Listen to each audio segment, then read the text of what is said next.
Hi, this is Paul Slack. It's Good News Planet. I'm speaking to Executive Chef Stephen. He's with the Executive Chef with the Frito-Lay, Pepsi Cola Company, and a great one. I was on his job, and we have also Chef Tara. Hi, how are you both doing? We're doing great Very today. good. How are you, Paul? Excellent. Kickoff summer 2012 with you guys. Simple tips to get your summer party started. Okay. That's right. So what are some good thoughts here?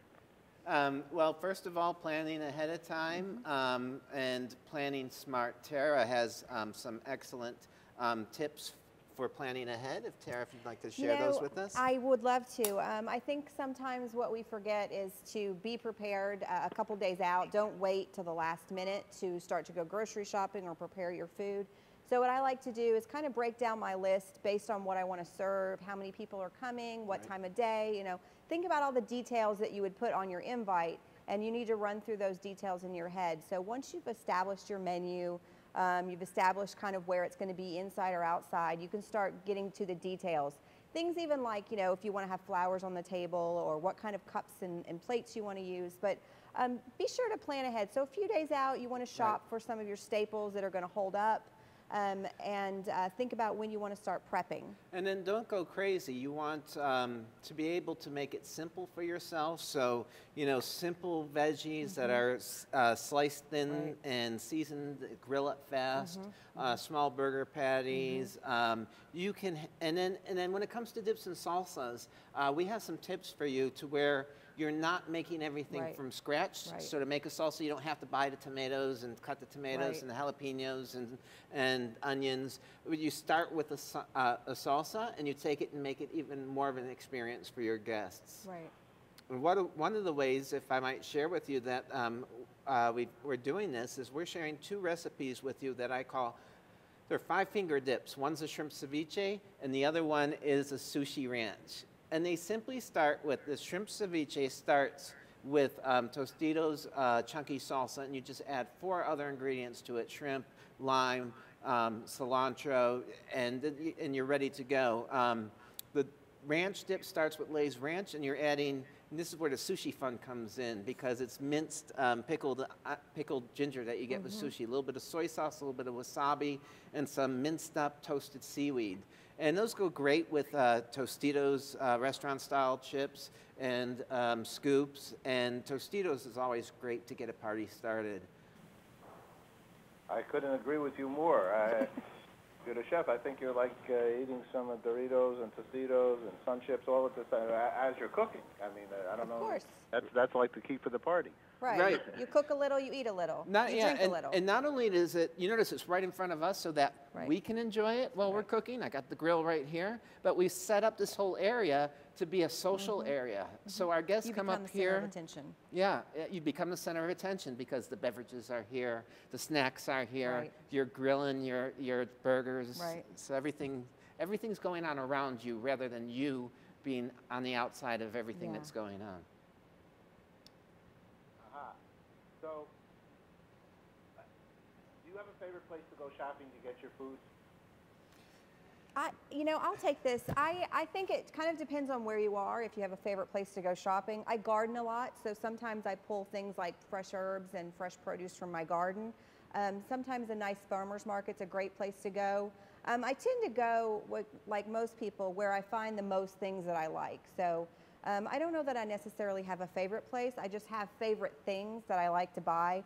One of the things that I really like to buy a lot of is hummus. I think it's a good, versatile ingredient that can go in a lot of things. It's a great base for a dip. We have a hummus dip here that we've done, a layered hummus dip. Instead of doing your traditional refried bean dip, we took hummus instead, added a little guacamole and some lump crab meat, scoop it up with some delicious whole grain Sun Chips, and you've got this very filling, unique dip that really kind of pleases everyone. And depending on the top, I mean, you could make a meal out of that. And you can find hummus anywhere. So less about specifically where and more about what you like to get where you go. If I'm preparing for a large party, I'll go to the stores that have value packs so that I'm not buying a lot of individual pieces of proteins, for instance. But if I'm shopping just for myself, I go to my favorite local store, so I can get more of a family-sized bag. not a big bag, 2 family-sized bags for a big party, but just one just Right. for my family that gets us through the week. Do you guys get the family involved with any of this in the process of the prep or the before or the after?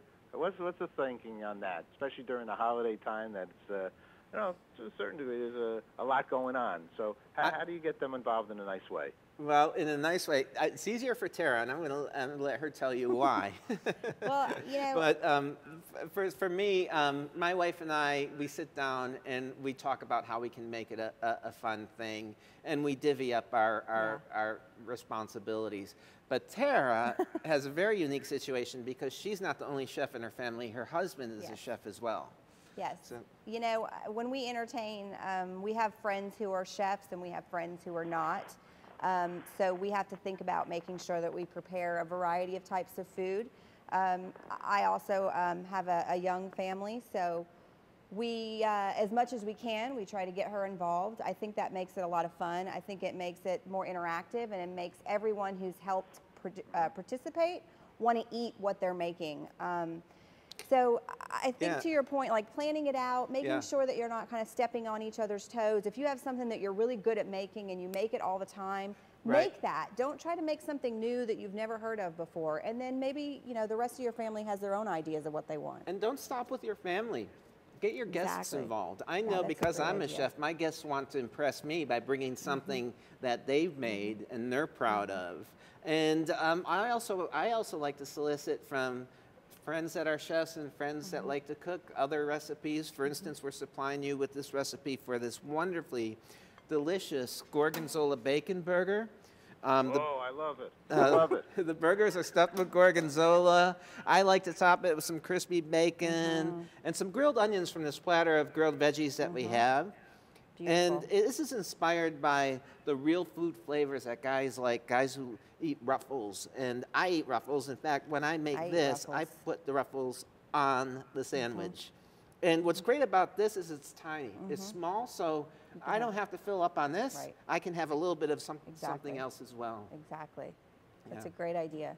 Yeah, I love the idea of having your friends bring things. Maybe even give them a mystery ingredient. Say, you know, add pineapple and make something with pineapple. Right.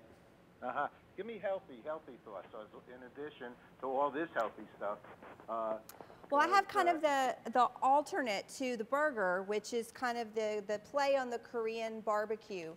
Right. So we have these beautiful leaf lettuce, which you can get at any supermarket. And we have some grilled mushrooms, but you could by all means use any grilled vegetables. We have some skewered shrimp here with a nice little glaze on them.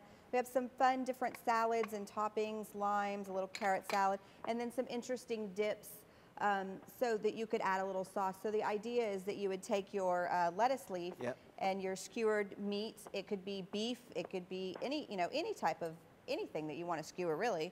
A little sauce, a little salad, or just a lime wedge if you want to keep it simple. Roll it up and you eat it like a taco. So that could be kind of your yin to your yang. You have a little indulgent, you have a little fresh crispy. Maybe you want to feature something from your garden. And if you have a little crunch, just take advantage of any of the chips that are on the table. Absolutely. That's a great idea. A lot of good stuff. Wow, you guys are lucky duckies. Last question for each one of you. What's good news for you? What's good news for me? Good news for me is a sunny day when chips and dips branded with Frito-Lay are flying off the shelf. Because then I know people are happy. Tara, how about you? A good day for me is the smell of rain. See? A lot of good stuff. I'm sunny All right. in the rain. Thank you. What's that website again? So you can find a lot of these recipes on our Frito-Lay website, Frito-Lay.com, or you can go to our Facebook page, Facebook.com/Frito-Lay. You'll see a tab or a link for recipes, and you'll find these and many more recipes online there. Well, So you check got it about out. 49,000 people working for you guys. You make people a lot of happy. You have fun food and good food. So thanks for sharing this opportunity with us. Thank you so much for sharing. Thank you, Paul. Have a great grilling season. Yes. Okay. Happy holiday to you both. Bye-bye. Bye-bye.